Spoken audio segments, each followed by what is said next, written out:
मंत्री नितेश राणे यांनी उद्धव ठाकरेंवरती हल्लाबोल केलेला आहे। उद्धव ठाकरेंचा मुलगा पावसाळ्यामध्ये जेलवारी करू शकतो असं म्हणत राणेंनी निशाणा साधलेला आहे। आदित्य ठाकरे पावसाळ्यापर्यंत जेलमध्ये जातील आणि याच गोष्टीवरून लक्ष हटवण्यासाठी ठाकरे बंधू एकत्र येण्याच्या चर्चा सुरू असल्याची टीका मंत्री नितेश राणे यांनी केलेली आहे। दिनू मोर्यावरती सुरू असलेल्या कारवाईवरून लक्ष हटवण्यासाठी एकत्र येण्याची चर्चा सुरू आहे असंही ते म्हणाले। मंत्री नितेश राणे यांनी उद्धव ठाकरेंवरती निशाणा साधल्याचं बघायला मिळतंय। ठाकरे बंधू एकत्र येणार ही चर्चा लक्ष हटवण्यासाठी असल्याचं त्यांचं म्हणणं आहे। उद्धव ठाकरेंचा मुलगा पावसाळ्यात जेलवारी करू शकतो असं वक्तव्य सुद्धा राणेंनी केलंय।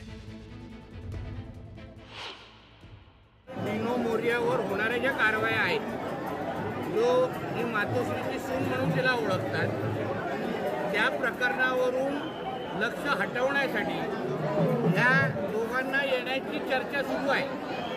कारण का त्या प्रकरणामुळे उद्धव ठाकरेंचा मुलगा हा पावसाळ्यामध्ये जेलची वारी करू शकतो अशा पद्धतीची सगळी माहिती त्या केसमध्ये आहे। त्या सगळ्या प्रकरणावरून लक्ष विचलित करावं, दुसरीकडे हटावं आणि म्हणून हे सगळे वक्तव्य देण्याचा कार्यक्रम आहे। हे सगळं दिनू मोर्याच्या केसच्या संबंधित सगळे विषय आहेत। पुढची महत्त्वाची बातमी बघूया। मी मातोश्रीवरती चाललो असं राज ठाकरे म्हणालेले आहेत। शिवतीर्थावरून बाहेर पडताना राज ठाकरेंचं विधान बघायला मिळतंय। राज ठाकरेंनी पत्रकारांची फिरकी घेतलेली आहे।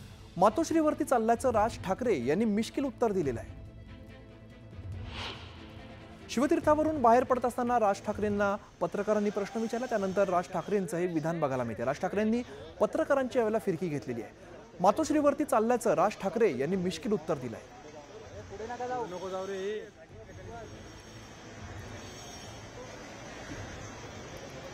कुमार सर थोडे कुमार सर मोबाईल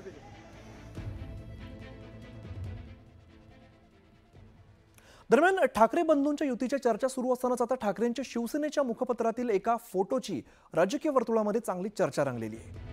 आज शिवसेनेचं मुखपत्र असलेल्या सामना वृत्तपत्रात अनेक वर्षाच्या कालावधीनंतर दोन्ही ठाकरे बंधूंचा फोटो एकत्र पाहायला मिळालाय। आजच्या सामनाच्या मुखपृष्ठावरती राज आणि उद्धव ठाकरेंचा एकत्र फोटो छापण्यात आलेला आहे। या फोटोला दिलेल्या कॅप्शनमुळे सुद्धा युतीच्या चर्चांना आता उधाण आलंय। महाराष्ट्राच्या मनात आहे तेच होणार अशी टॅगलाईन सुद्धा दिली आहे। त्यामुळे एकीकडे काल उद्धव ठाकरेंनी केलेलं सूचक विधान आणि त्यानंतर आता सामनाच्या मुखपृष्ठावरील या फोटोमुळे पुन्हा एकदा नव्या युतीची लवकरच सुरुवात होणार का याकडे अवघ्या राज्याचं लक्ष लागलंय।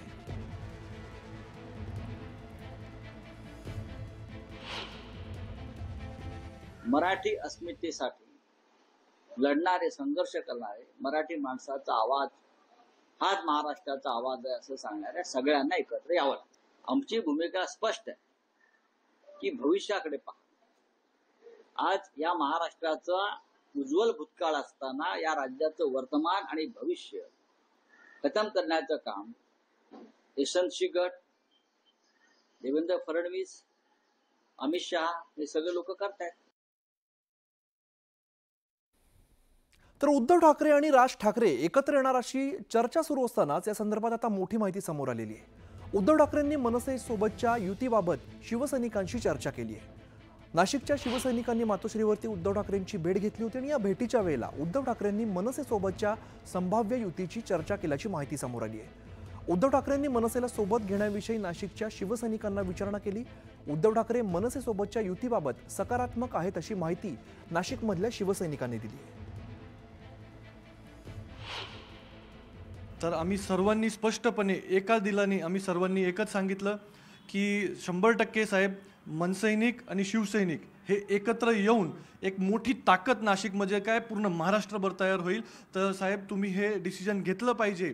एकत्र मनसैनिकांनी आणि शिवसैनिकांनी काम केलं तर नक्कीच नाशिकची महानगरपालिका असेल किंवा दुसरे कोणती महानगरपालिका त्याच्यावर भगवा फडकल्याशिवाय राहणार नाही।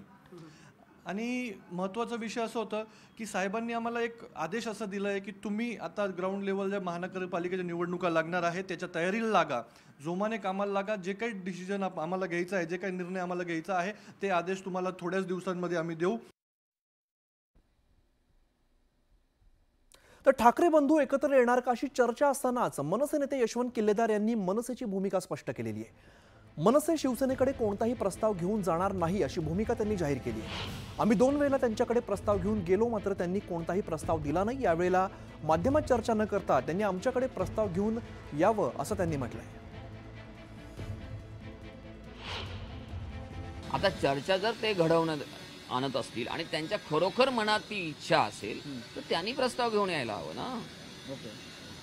त्यामुळे तो आला प्रस्ताव तर त्याच्यावर नक्कीच सकारात्मक जो काही आहे तो विचार होईल आणि त्याच्यावर निर्णय होईल आणि राज ठाकरे साहेब त्याच्यावर नक्की काय सकारात्मक निर्णय घेऊ शकतात. तर उद्धव आणि राजसाहेब एकत्र आले तर आम्हाला आनंदच होईल अशी इच्छाही असं वक्तव्य विरोधी पक्षाचे नेते अंबादास दानवे यांनी केलेलं आहे. शिवसेना उद्धव बाळासाहेब ठाकरे पक्षाच्या वतीने सुरू करण्यात आलेल्या क्या हुआ तेरा वादा या आंदोलनाअंतर्गत आज ते जालना जिल्ह्यातील बदनापूर विधानसभा क्षेत्रातील गेवराई बाजार इथे गावकऱ्यांशी संवाद साधत असताना ते बोलत होते. यावेळेला त्यांनी मनसे आणि शिवसेना उभाटाच्या युतीवरती भाष्य केलंय. उद्धवजी बोलल्यानंतर आम्ही काय बोलायचं, आम्हाला ते आम्ही तर आधीपासूनच सांगतोय की शिवसैनिकाची पण ही इच्छा आहे महाराष्ट्राच्या हितासाठी. निवडणूक वेगळा विषय आहे, पण ह्या महाराष्ट्राच्या हितासाठी, मराठी माणसाच्या हितासाठी जर उद्धवजी आणि राजसाहेब एकत्र आले तर आम्हाला तर सगळ्यांना आनंदच आहे आणि ते व्हावं अशी इच्छा पण आहे. तर उद्धव ठाकरे आणि राज ठाकरे जर एकत्र आले तर आम्हाला आनंदच होईल आणि तशी इच्छा सुद्धा आहे असं वक्तव्य विरोधी पक्षनेते अंबादास दानवेंनी केलेलं आहे.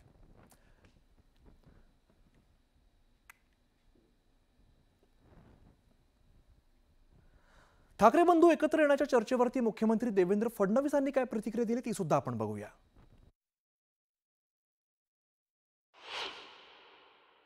बिहारच्या निवडणुकीत त्यांनी हे तुम्हाला वक्तव्य केलंय. हे जेवढा इगरनेस या युतीकरता माध्यमांमध्ये दिसतोय तेवढा तर 2 भावांमध्ये दिसत नाहीये.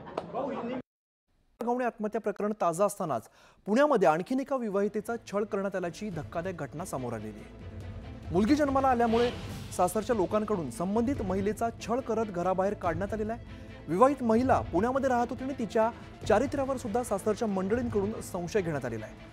दरम्यान तिने बीडच्या राहणाऱ्या आपल्या कुटुंबियांना या संदर्भातली माहिती दिली आणि त्यानंतर बीडच्या शिवाजीनगर पोलिसात आरोपी पतीसह 4 विरोधात गुन्हा दाखल करण्यात आलेला आहे. आरोपींच्या अटकेची कारवाई आता सुरू झाली आहे. निहाल चंदन शिवे ही 30 वर्षीय महिला आहे आणि तिने तिच्या पती, तिच्या सासू, सासरे आणि दीर यांच्या विरुद्ध शारीरिक छळ केला आणि मुलगी झाल्यानंतर शारीरिक आणि मानसिक पडताळणा केली अशा प्रकारची तक्रार आमच्या पोलीस स्टेशनला दिलेली आहे. त्यामध्ये BNS कायदा 85, त्याच्यानंतर 352, 51(2), 51(3) आणि 3(5) याप्रमाणे आपण गुन्हा दाखल केलेला आहे. फेब्रुवारीपासून मला छळ होत होता. माझी सासू मला शिव्या घाण देत होती. घरातून निघायचं म्हणायची सारखं सारखं. माझ्या बाळाकडे पण लक्ष दिलं नाही, मला खायला देत नव्हते. आणि कशामुळे त्रास होता? मुलगी झाली म्हणून तिच्याकडे दुर्लक्ष करायचे, लक्ष देत नसायचे.